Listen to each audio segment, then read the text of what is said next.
Эгер сиз чыркыраган чындыкты, жүрөккө жакын эмоцияны уккуңуз келсе, биздин модераторго жазылыңыз. Меня зовут Оксана, я представляю народное движение «Аргумент». У нас, мы выступаем за то, чтобы вакцинация была исключительно добровольной, против какого-либо принуждения, потому что на самом деле постоянно, особенно вот в последние дни с 1 сентября, постоянно учителя и родители жалуются. Учителя жалуются на то, что их в школах принуждают, то есть собирают их и говорят: давайте решайтесь, вакцинируйтесь. Они не хотят, у кого-то медотводы, у кого-то свои личные причины, их просто принуждают, говорят: завтра будет у вас, допустим, какая-то бригада, будет вас вакцинировать. Но это уже не вакцинация, а какая-то ветеринария. Родители жалуются на то, что учителя звонят, пишут и говорят: давайте вакцинируйтесь, родители, если вы хотите, чтобы ваши дети пошли в школу. То есть какое-то ставится вот такое условие: либо вы вакцинированы, оба родителя, либо дети не идут в школу. Это очень большая проблема про принуждение. Это нужно озвучивать, потому что это есть по всей стране, но никто об этом не говорит.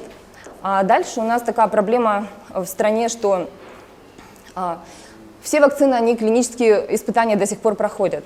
То есть они не проверены на безопасность, не проверены на эффективность. И, по сути, проходит большой медицинский эксперимент. Но нам выдают это как за вакцинацию одобренными ВОЗ или еще чем-то препаратами.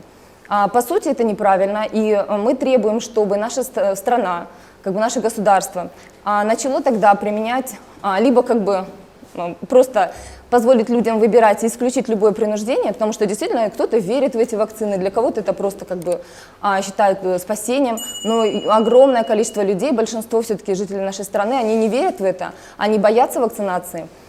И нужно применять тогда уже закон об обращении лекарственных средств, где прописано, что если ведутся клинические испытания, а у нас ведутся клинические испытания, то люди должны страховать свою жизнь, то есть те организации, которые принуждают их к вакцинации, должны страховать их жизнь.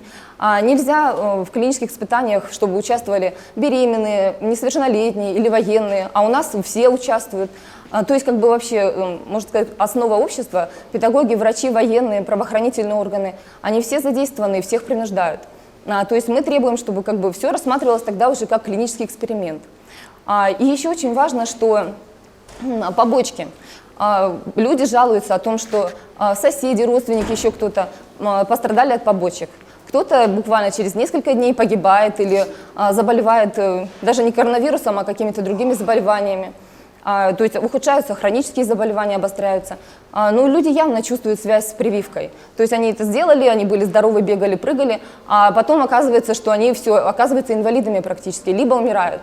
Этот вопрос нигде не поднимается, замалчивается. Врачам, скорее всего, негласно запрещено вообще как-то регистрировать побочки, хотя юрист Минздрава нас заверял, что они регистрируют, все, есть процедуры, но на самом деле этого нет.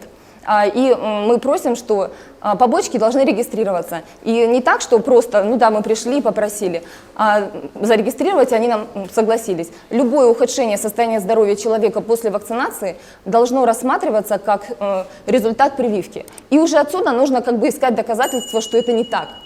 То есть априори должно быть так, что прививка привела к ухудшению состояния здоровья. Мы требуем просто этого от нашего государства.